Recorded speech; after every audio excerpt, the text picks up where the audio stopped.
do it. Welcome back to Paradise Lost, the show where my friends and I, we play Dungeons and Dragons. My name's PewDiePie. I'm about to go into this Among Us gameplay. Yes. Let's hit it. Alright. Who's the imposter? I found him dead.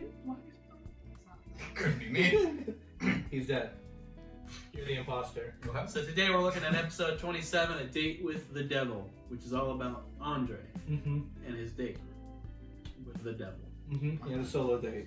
It's a good title. Alright, the Barovian Beast. Without further ado, our heroes stand on the old Savalich Road, victorious over the centuries-old Dusk Elf, Rahadin. In an act of poetic justice, Casimir quickly takes a dagger and cuts off one of the ears of Rahadin as a trophy. Okay? Yeah. Sure? He's like, yeah. Just as Rahadin had done to him long ago. The group spoke with Luvash, who stated he was just doing as instructed, for a lot of gold, I might add, so asshole. Right. You're not just doing what you instructed, don't work like that. Fucking. The Vistani are paid to do work periodically for Strahd, and it was nothing personal. That doesn't make... They sent him on his way with his life. And the money, I might add, probably. Following this, Andre and Timothy created a means of attaching the mirror to the side of one of the horses. Yes. Since the artifact was so important, So powerful. oh, so useful. important to them, and could potentially be useful against Strahd. Meanwhile, a discussion was had with Casimir about the lack of time they have now. Casimir became heavily focused on just getting to the castle so he can get to his sister. The desire to kill Strahd seeming to have left the forefront. But a good point was discussed regarding the death of Rod. The group is out of time.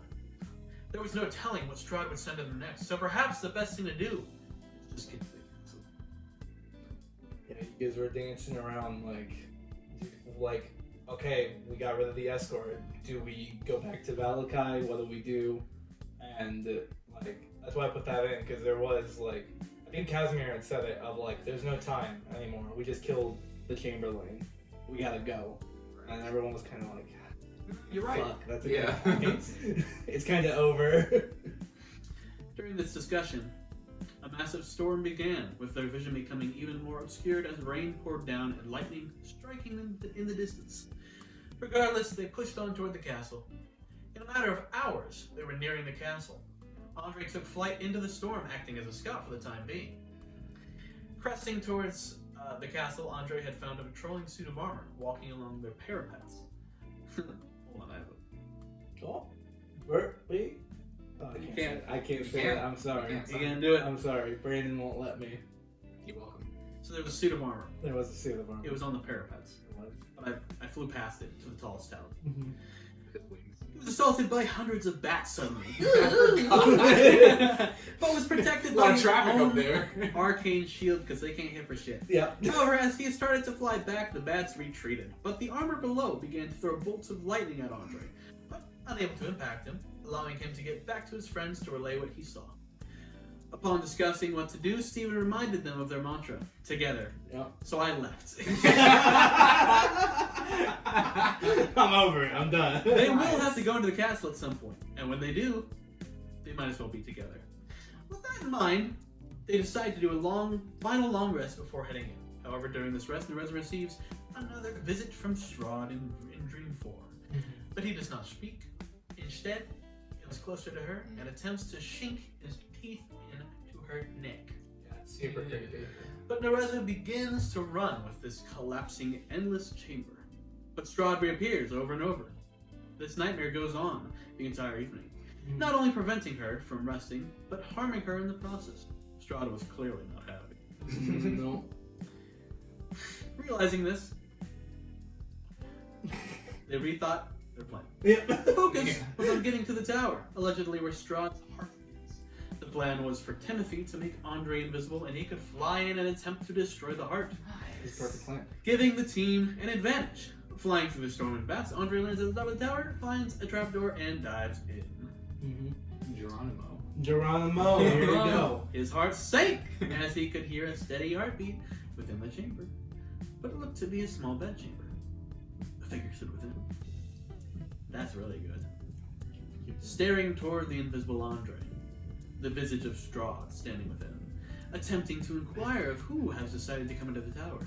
Strahd moves closer to Andre. Meanwhile, Andre tried to just walk towards the descending stairs. Leave.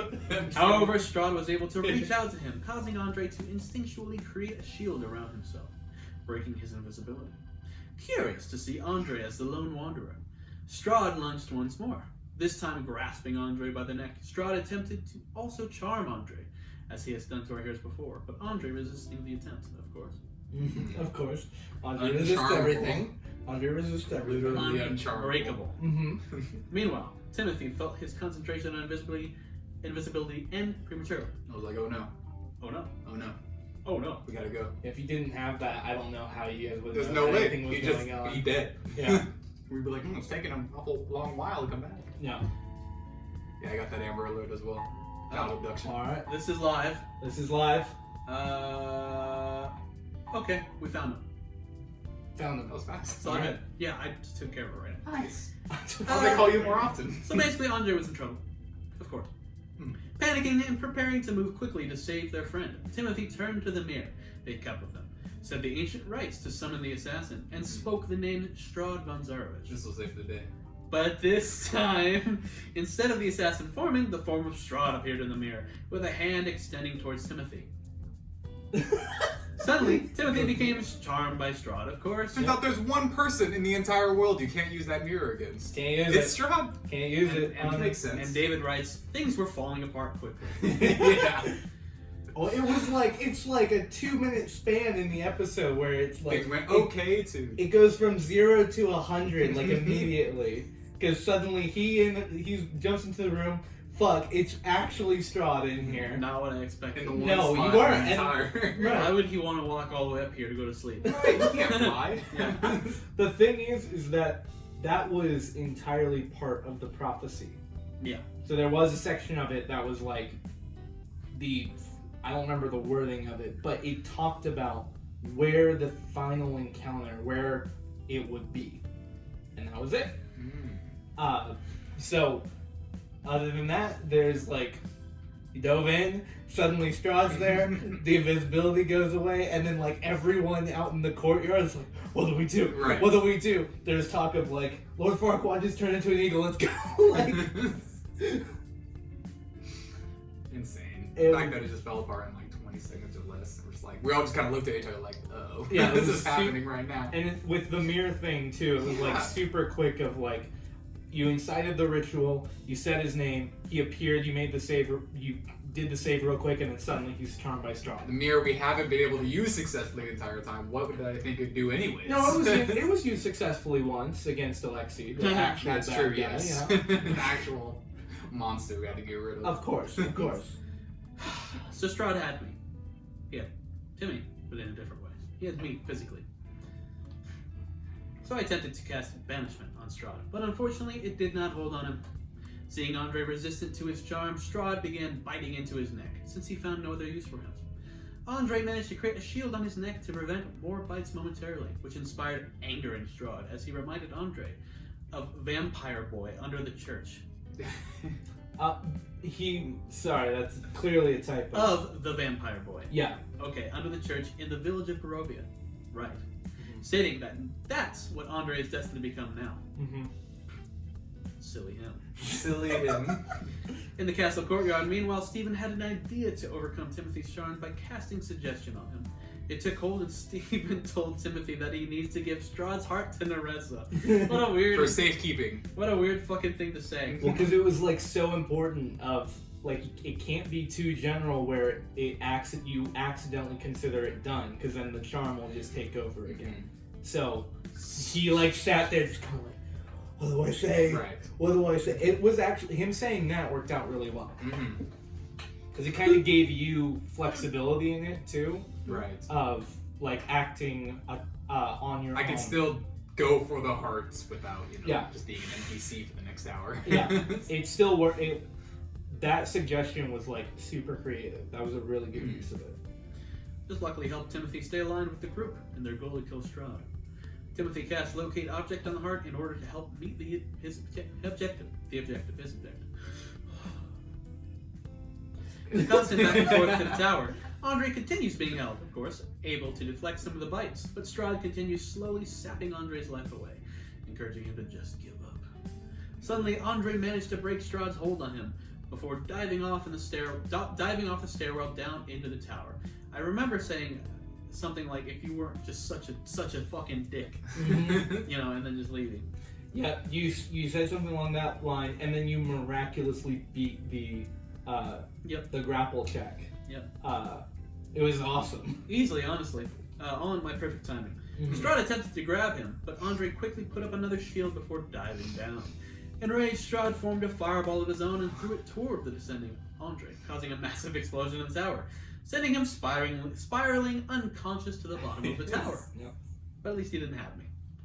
Yep. The explosion made the tower shudder, confirming to the rest of the party that Andre was definitely in trouble, as if there were any Right. fucking doubt. Guys, I think something's off. Yeah. Steven quit. No, I decided to break the invisibility just because, like, I don't need it. It's all cool up here.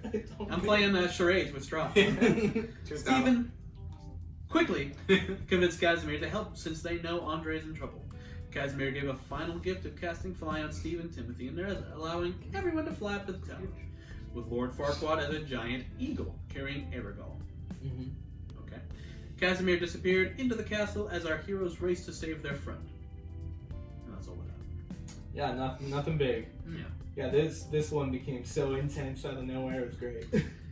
Well, it's clear we're barreling towards the finish. Yeah. Here, rocketing towards the end of the beach where we lift off. Will we fly, or will we sink into the ocean? Who's to say? Be sure to like, comment, subscribe if you want to see more. Thank you.